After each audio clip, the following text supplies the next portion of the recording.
And welcome to today's new episode of LCJ Live. It's Sunday, December 8th, 2024. Thanks for being here. And even though about 800 new movies opened this weekend, we've got some leftovers on top. Moana 2, Wicked, and Gladiator 2, and Red 1 lead the way.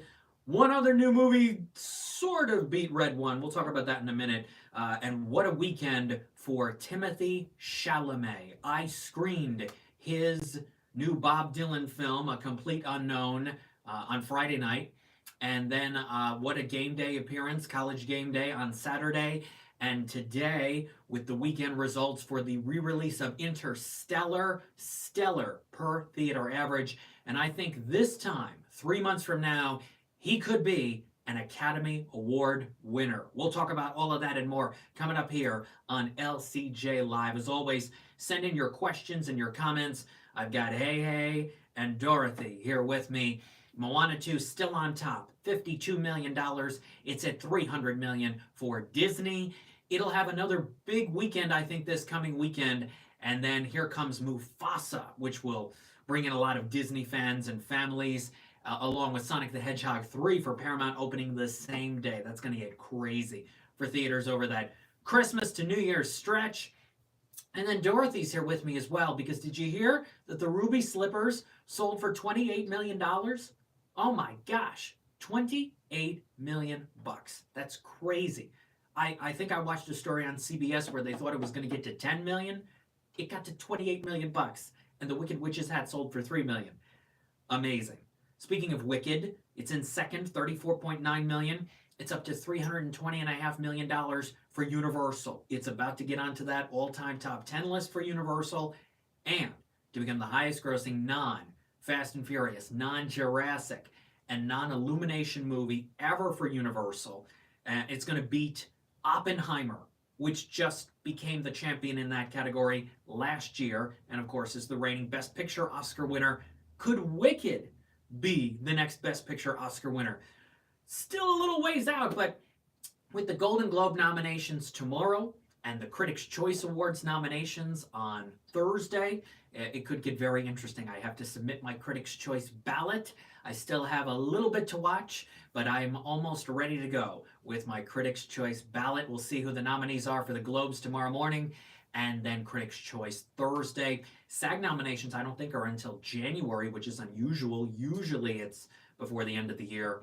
The Annie nominees come out December 20, and the Oscar shortlist is December 17, with the official Oscar nominations on January 17. Number 3 this weekend is Gladiator 2, which added $12.5 million. It's at $132.7 for Paramount, about $5-6 million away from beating A Quiet Place Day 1. To become the biggest movie of the year for Paramount. I think they thought it would get to that mark by now, but it will still be their biggest release of the year until Sonic the Hedgehog 3. That's definitely going to top it. They've also got September 5 and Better Man in limited releases before the end of the year, but they're not going to make that much money. I think Sonic 3 will be the studio's champion for the year. Number 4 for Friday through Sunday is Red 1 with $7 million. It's at $85.8 for Amazon MGM. I still think there's a shot it gets to close to $100 million. It will at least get to 90, maybe even 95, and we could get to 100 by Christmas Day. Number 5 for the 3-day is Pushpa the Rule Part 2, somewhere between $5.5 and $6 million for the Friday through Sunday. The numbers are still coming in, about 10 million to 10.5 million for the 4-day for that. They count the full Thursday money as Thursday legitimately. If they put all the Thursdays into the weekend, we'd be talking about a $10.5 million weekend for Pushpa the Rule Part 2, which is a strong open for that for sure. Number 6, Interstellar in IMAX. Timothee Chalamet, Matthew McConaughey, and $4.4 million in just 165 IMAX theaters. That's a per theater average of $27,000. There are sold out showings in various markets around the country, and that's pretty good for Interstellar for a re-release, IMAX exclusive for the 10th anniversary of Christopher Nolan's Interstellar. That's really good. Number 7, new animated film called Solo Leveling Reawakening, $2.4 million for that. Number 8, Y2K. Y2K bombed this weekend. Oof, just $2.1 million. A24. They've got a couple other movies for the rest of the year. I have seen both of them. The Brutalist, Baby Girl, bad films. I mean, The Brutalist isn't terrible. It's just average. It's an average experience. I didn't get the emotional power. I'm not a fan of the performances. I like aspects of the story. The first hour is really slow. Then it sort of gets interesting with the architecture aspects of it. And then everything with Felicity Jones I didn't really care about, and everything going on. Not a good film, way too long. And Baby Girl, wow. One of the corniest movies I've seen in a long time. The dialogue is terrible. The situations are bad Lifetime movie level.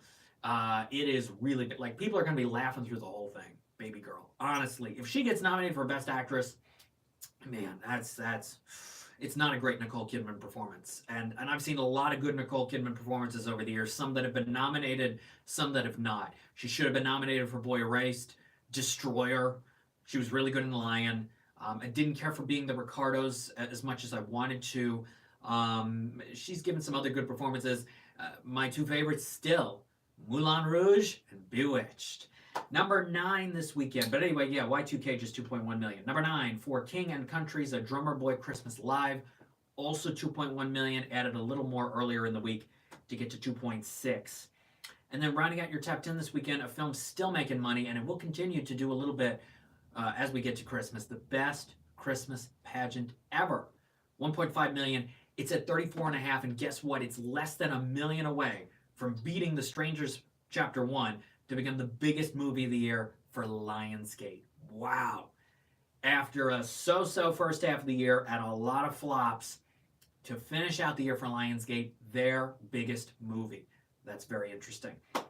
All right, as I said, a ton of other movies open this weekend. If you've got questions or comments, I'll talk a little bit about A Complete Unknown, as much as I can say, coming up here in just a minute on LCJ Live. A bunch of other movies open this weekend, and none did spectacular numbers. Let's go to Werewolves, just 1.1 million. Not good. I did not hear good things about Werewolves. The Order, which I also think is a very average film. Mike Sargent and I review that. It's on toofast2films.com. We review that and the very good September 5. But The Order only did $878,000. It was on about 600 theaters. That's not great. Let's see. Oh Canada, the Richard Gere film from Paul Schrader. 3 theaters, $33,000, $11,000 per screen average. Okay, not great. I think Neon hoped for bigger things for The End. Tilda Swinton film, 3 theaters, just $23,000. That's a $7,500 per screen average. Not great. Tilda Swinton has another movie out in a couple weeks called The Room Next Door, which I saw back in October. Terrible film. Wow, one of the worst screenplays of the year. And the performances I didn't care for. The best Tilda Swinton movie of the year by far is Problemista. If you have not watched it yet, it's on Max. Problemista. Queer expanded 406,000. It's at 867,000 total. It goes to more theaters on Friday. Lovely's A Night at the Symphony at the Hollywood Bowl did 845,000. Okay, it was a couple days for Fathom Events. We don't have the money for the limited opens of Unstoppable, which goes to Prime Video in January, and Hard Truths, which expands in January. Marianne Jean-Baptiste is really good in Hard Truths. I hope she gets on the Best Actress ballot. Pete Crooks, have you seen the Spanish language film The Coffee Table? I've not. Watched it last night on Canopy. One of the tensest thrillers I've seen in a long time. Okay, there you go. We've also got this weekend a couple leftovers here. Bonhoeffer is up to 11.3 for Angel Studios. Venom is The Last Dance is up to 139 million for Sony. Craven the Hunter opens this week. How big will that be? We'll get to that in a minute. And I told you there's so many. I'm saving one thing. Where is The Return? The Return opened at about 600 theaters.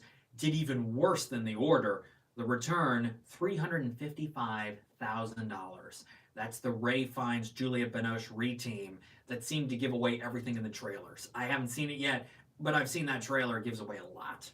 I'm saving Night Bitch for a second. Flow expanded. Flow actually did okay in its expansion. 375 theaters, 528,000. That's a per theater average of $1,400.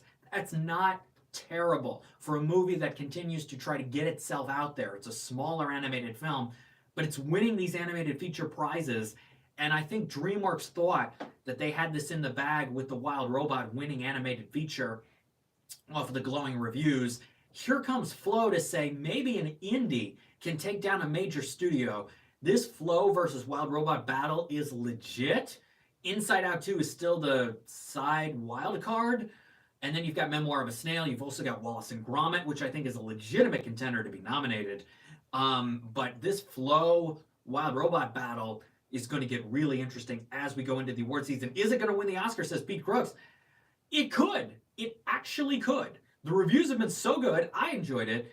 I talked with Gin Silbalotis. My conversation with him is at animationscoop.com and lcj.podbean.com. We talked for almost 20 minutes about how he made this movie. I mean, here's a guy who made an animated film by himself 5 years ago called Away, which I really liked. And now we have this. Flo has been doing so many screenings for members of the press and just getting itself out there. And now this nationwide expansion, I think they take $1,400 as a win for a per theater average.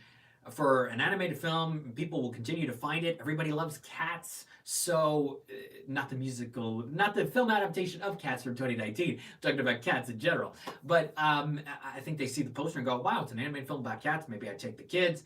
And you're immersed in this world for 85 minutes, and it's getting a lot of attention. So I think it could get very interesting with that battle. Let's talk about Night Bitch. It opened in just 82 theaters. Now, what's really interesting about that is that one of them is near me. It's rare for upstate New York, Albany, New York area to have a limited open, less than 100 theaters, and for us to be a part of it. It is rare, but it's very cool. But Searchlight, as of this moment in time, has not reported the money on Night Bitch, which is not a good sign. They did report the money for A Real Pain, and usually they like to do them all at the same time. So the fact that they have not reported the money on Night Bitch is not a good sign that it did not do very well this weekend. But Amy Adams has been doing a lot of press. I think a lot of people are very interested in this movie. The reviews have been mixed. She's good in the film. I have a lot of problems with the second half. She could get a Golden Globe nomination tomorrow for Actress in a Comedy. She did get a Spirit Awards nomination the other day, her first since winning for Junebug almost 20 years ago. So she's in the Best Actress conversation, and it's a good performance. But the movie, which is only 98 minutes long, has a lot of issues, and that may hold her back from getting on the Oscar ballot. But I don't know. I think there's still a lot of people who are interested in seeing it. Right now, it's only in 82 theaters, and if the money wasn't good, Searchlight may not want to report it because they don't want negative attention until maybe Amy gets a Golden Globe nomination and you know, the rest of the award season. So that's very interesting that the money is not here as of this moment in time. Let me talk about Timothee Chalamet, and then we'll get to the movies this week. As I said, I watched A Complete Unknown the other night, and the official review embargo lifts Tuesday, so I cannot say a lot. This is not a review, but I did post a little on socials, and I'm saving a lot till Tuesday. But I will say this. There is a path for him to win the Academy Award for Best Actor, and he deserves it. At this point, as far as me looking at the Best Actor contenders this year, it's a better performance than Coleman Domingo in Sing Sing, Ray Fiennes in Conclave, Daniel Craig in Queer, and Adrian Brody in The Brutalist. If those are the five, which right now could be the five for Best Actor, if those are the five, Timothee Chalamet deserves to win, and he very well can win. I think a lot of people will look at The Brutalist and say, it's 3 hours, 20 minutes. Do I really want to sit through this? Plus the intermission. So it's really 3:35. I don't know. Adrian Brody's already won an Oscar.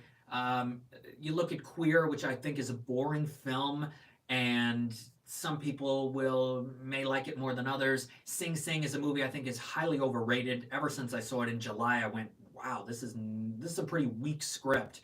And Coleman Domingo's given better performances, including Rustin. And then Conclave, which is a film I think is just a wacky soap opera that I didn't buy into at all. And not a great Ray Fiennes performance. I think the Bob Dylan factor is a perfect combination of young people loving Timothée Chalamet and older people loving Bob Dylan. And I think the older Academy voters will say, wow, I really love the young guy who played Bob Dylan in this. Yes, it's 220, but it does not feel like 220. It feels like an hour 50, to be honest, which is good. He's really good in the film, and I think a lot of older Academy voters will embrace the movie as a whole and embrace him. And a lot of younger Academy voters love Timothée Chalamet, and they may not get into Conclave or The Brutalist quite as much. So I think you combine all that, the film will do well when it opens Christmas Day in theaters, and then you combine all that and the fact that Timothée Chalamet has a previous Academy Award nomination in Call Me By Your Name helps. If this was his first nomination, maybe there would be some voters who say, he'll have other chances down the line. I mean, I was sitting here this time last year, and I said that Timothée Chalamet was so wrong for Willy Wonka, that he did not have the gravitas and the kind of authority and the confidence. It didn't feel right. The casting, the way the character was written this time, I thought he was so wrong for Willy Wonka. He is so right for Bob Dylan. That tenacity, that grit, he's got it. He's got it all, plus the singing. So you look at that and I go, Timothée Chalamet can absolutely win the Best Actor Academy Award come March, and we'll see how it goes through the award season up until then. Pete Crook says Chalamet seems like the guy this year. Yeah. I mean, if Ray Fiennes was a lot better in Conclave, maybe, and it'd be sort of a career thing plus this. Coleman Domingo, I think it's... Rustin was better. I don't think Sing Sing is the performance, and it came out in the summertime. Daniel Craig, Queer, I don't see that being the winning choice from the majority of the voters. And Adrian Brody, The Brutalist, is probably in second position right now. And some people may go for that if they love the experience of the movie. I didn't. And I think some people will be turned off by the runtime and maybe how sort of depressing it is. And A Complete Unknown is kind of an at-ease experience. So, yes, that's my thinking right now, that Timothée Chalamet deserves to win, and there is a path for him to win. And if he continues to do good things on his press tour, like the College Game Day experience, he can win that Academy Award. All right. Quickly, there's about 800 other new movies that open this weekend, as there was this past weekend. Some in limited release, some wide. Craven the Hunter is wide. And will it win the weekend next weekend? Maybe. Maybe. It depends. If it gets over 30, I think it can. But I don't know. That might be too high. We'll have to see.